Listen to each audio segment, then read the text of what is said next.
Well, hi folks, it's Godfrey Byrd right back with you. Well, I got some free advice for this guy. I know I got a little carried away the last time out, so this time I thought I'd make things a little lighthearted, so to speak.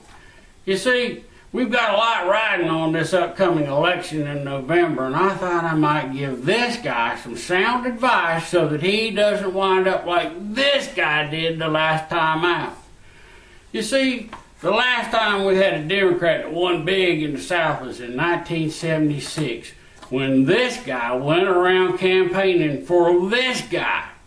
Well, there was even rumors around that this guy was going to get marijuana legalized. Hell, even as a wide-eyed 18-year-old voting for the very first time, I helped sweep this fella into office. Well, I guess you can tell I'm no longer a Democrat. I guess you could call me a conservative Southern independent. Well, in 2008, we saw this guy going around and insulting people of the South, like calling the good people of North Carolina. He told the press, he said, "Those people are obviously out of touch with reality." Well, there's an old saying in the South, Mr. John, "I can kick my dog, but you can't." That's the kind of sentiment that got a lot of folks just to stay home and let the other guy get elected in. Mitt, I don't want to see that happen to you. And although I did not vote for you in the primary, you're our guy.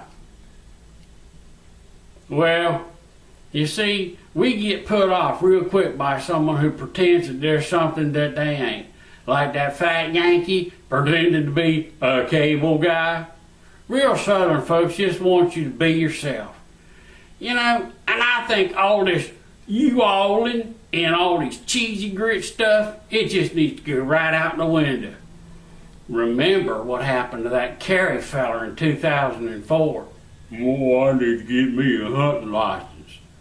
Well, we want someone who can get tough, be tough, and stand up for the right principles and values that made our country great. A person that has real ethics and a consciousness about life. Someone who you can tell is comfortable in his own skin. Now, I hear that the polls are starting to turn in your direction, but please don't let that go to your head. And please don't take the South for granted. I'd like to tell you a story, and it started out as a joke. It was told to me by a friend who was from up your way in Boston. Well, it was a dark and stormy night. 3 couples had to rush off to the emergency room to have a baby.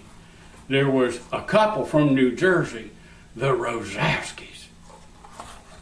There was the Joneses. And there was a simple couple from down south, the Smiths. Well, all the babies had got delivered safe and sound.